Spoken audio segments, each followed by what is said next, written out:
همه ما میدونیم که اعتماد به نفس جز اون چیزاییه که همه ما تو زندگی دنبالشیم. چیزی که هممون دوست داریم داشته باشیمش. اما مشکل اینه که خیلی از ما اعتماد به نفس واقعی و پایدار رو تو خودمون نمیتونیم پیدا کنیم. سلام دوستای عزیزم، به کانال من خوش اومدید. خیلی خوشحالم دوباره امروز کنار منید تا در مورد یه موضوعی که این روزا خیلی در موردش صحبت میشه همه جا با همدیگه صحبت کنیم. من امروز میخوام تو این ویدیو بهتون بگم که چطوری یه اعتماد به نفس واقعی بسازید. نه یه اعتماد به نفس ظاهری، یه اعتماد به نفس واقعی که از درونتون بیاد. چون ما این اعتماد به نفس رو همه جا لازم داریم. تو محیط کارمون، توی روابط با دوستامون، تو روابط با خانوادهمون، تو صحبت کردن برای زبان دوم و چیزیه که باید از درون ما باشه. اما من تو این ویدیو نمیخوام بهتون بگم که چطوری اعتماد به نفس رو بسازیم. میخوام یه دیدگاه جدید رو براتون باز کنم تا بتونه بلکه دیدگاهتون رو در مورد خودتون، زندگیتون و شرایطتون کاملا تغییر بده. قبل از هر چیزی ما اول از هم باید بدونیم اصلا اعتماد به نفس چیه.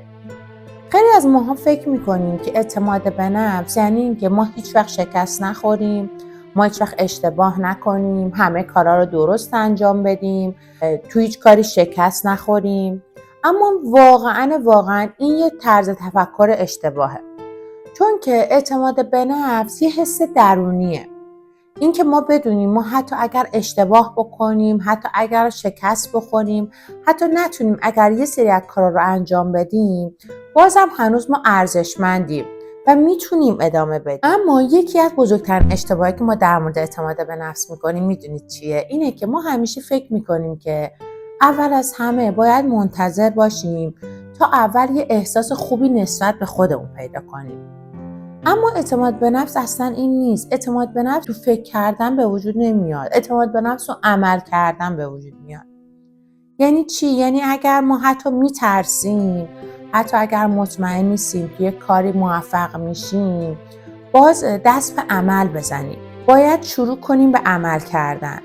حتی از کارهای خیلی کوچیک، حتی اگر ما یه وقتایی فکر میکنیم که به آخرش فکر میکنیم میگیم نه من نمیتونم، من از پسش بر نمیام، ولی ما با همین قدمای کوچیک یواش یواش شروع کنیم به سمتش رفتن. در واقع اعتماد به نفس اصلا اینکه بشینیم ما در موردش فکر کنیم هیچ اتفاقی نمیفته.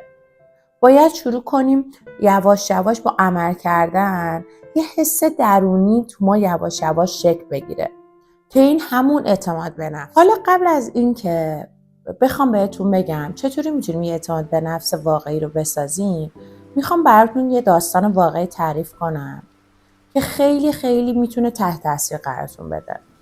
این داستان جی.کی. رولینگه. اون نویسنده هری پاتره. نمیدونم داستانش رو شنیدید یا نه. در واقع این خانوم یه خانوم تنها بود که تازه جدا شده با یه دختر کوچیک. یه خیلی خونه سرد و تاریک میشست و داستان هری پاتر رو مینوشت. وقتی داستانشو برای ناشرا میفرستاد همه بهش جواب نه میدادن. خانم جی.کی. رولینگ 12 بار از همه ناشرا جواب نشنید. با اینکه توی شرایط خیلی سختی بود، هر کس جای اون بود مطمئناً دل سرد میشد، ولی چون به کار خودش باور داشت هیچ وقت دل سرد نشد، به کارش ادامه داد و جوری شد که الان داستان هری پاتر یکی از داستاناییه که جزء فرهنگ جهانی شده. یعنی اگر اونم ناامید میشد میگفت نه کتابای من به درد نمیخوره، منو کسی مطمئنا قبول نمیکنه کتابای منو، ولی به کار خودش باور داشت. اون شد که ما الان داریم داستانای هری پاتر رو میخونیم. حالا اینجاست که باید از خودمون بپرسیم واقعا چی میشه که یه آدم تو شرایط سخت است از تلاش بر نداره؟ این واقعا اعتماد به نفس واقعی نیست؟ اگه تا اینجای ویدیو رو دوست داشتید لطفاً ویدیو من لایک کنید تا تعداد افراد بیشتری بتونن این ویدیو رو ببینن و همچنین کانال من رو سابسکرایب کنید تا بتونید بقیه ویدیوها من ببینید. حالا بیاین بهتون بگم چطوری اعتماد به نفس واقعی رو بسازیم. قدم اول ما باید ارزش‌های خودمون رو بشناسیم. یکی از مهمترین چیزهایی که باعث میشه اعتماد به نفس واقعی ساخته بشه اینه که ما ارزش‌های خودمون رو بشناسیم. یعنی اینکه ببینیم چی برای ما مهمه، چی ما رو تعریف میکنه. این باعث میشه که ما بتونیم اعتماد به نفس واقعی بسازیم. مثلا من برای آدمی هستم که صداقت برام مهمه. من دیگه منتظر نمیشم که ببینم بقیه منو توی این موضوع تایید میکنن یا نه.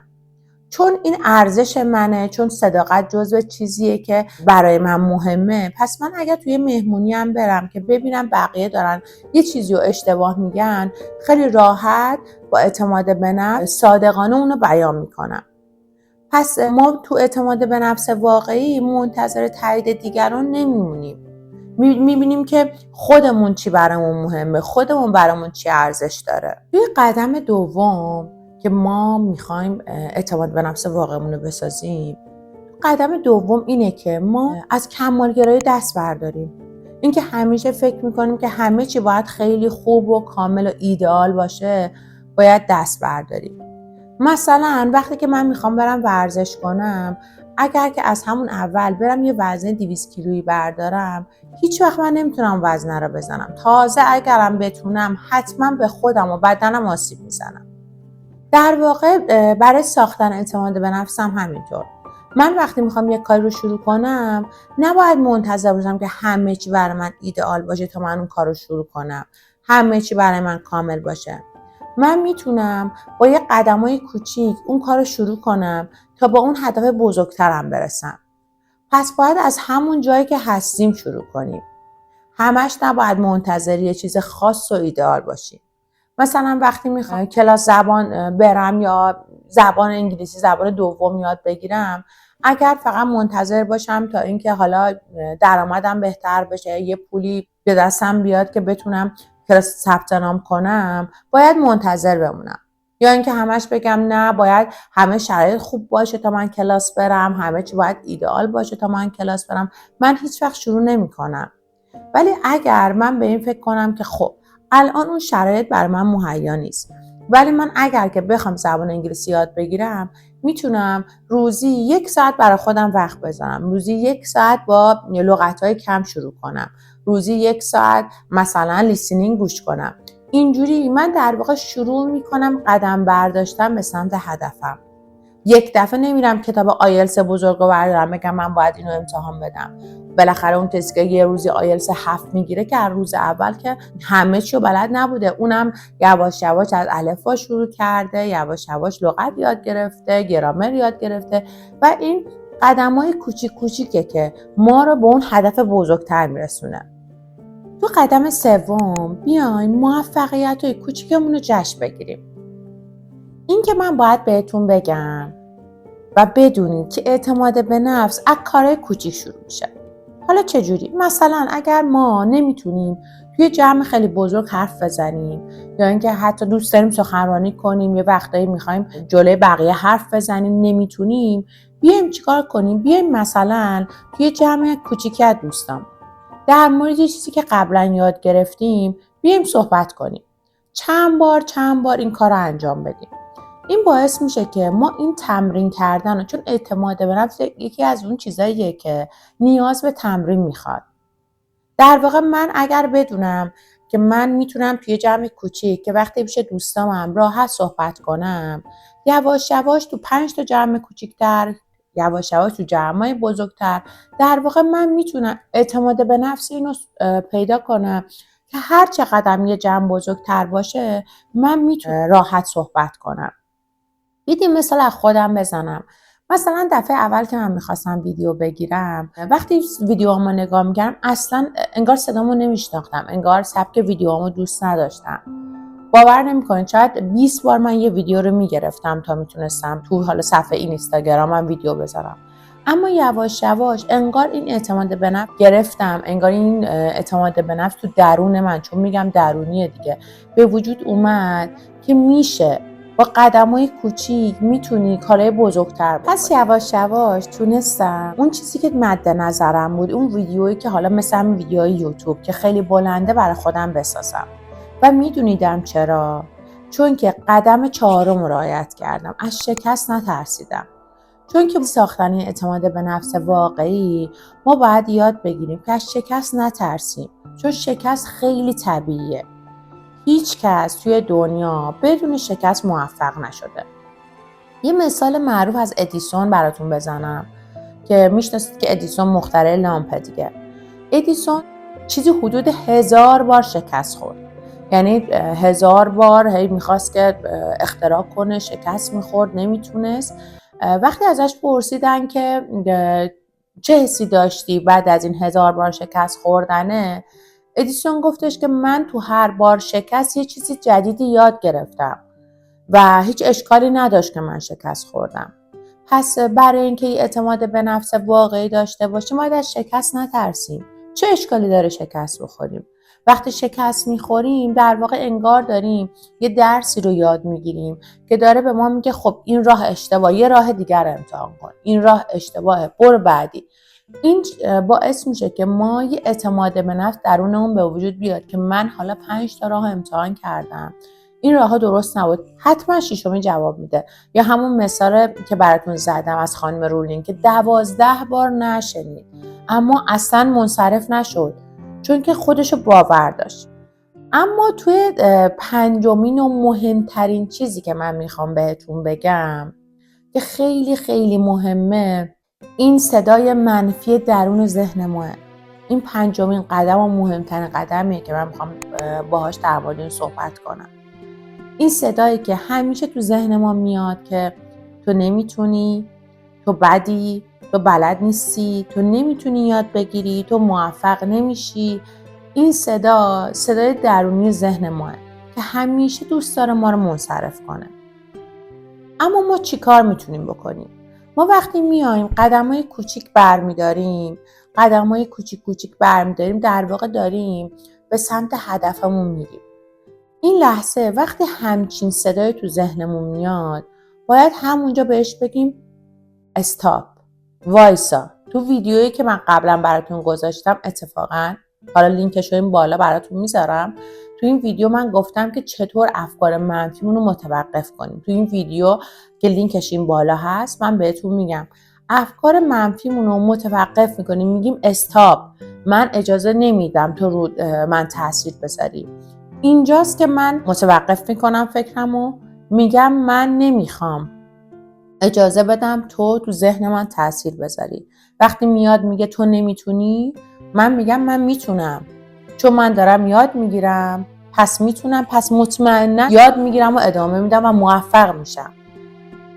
اینجاست که ما این صدای منفی ذهنمون رو باید بتونیم خاموش کنیم، چون اگر که نتونیم خاموش کنیم این صدایی که کنترل همه شد به عهده میگیره و باعث میشه که ما رو از رفتن به سمت اهدافمون در واقع باز داره، یعنی که جلوی ما رو بگیره، نذاره ما با اون چیزایی که میخوایم برسیم.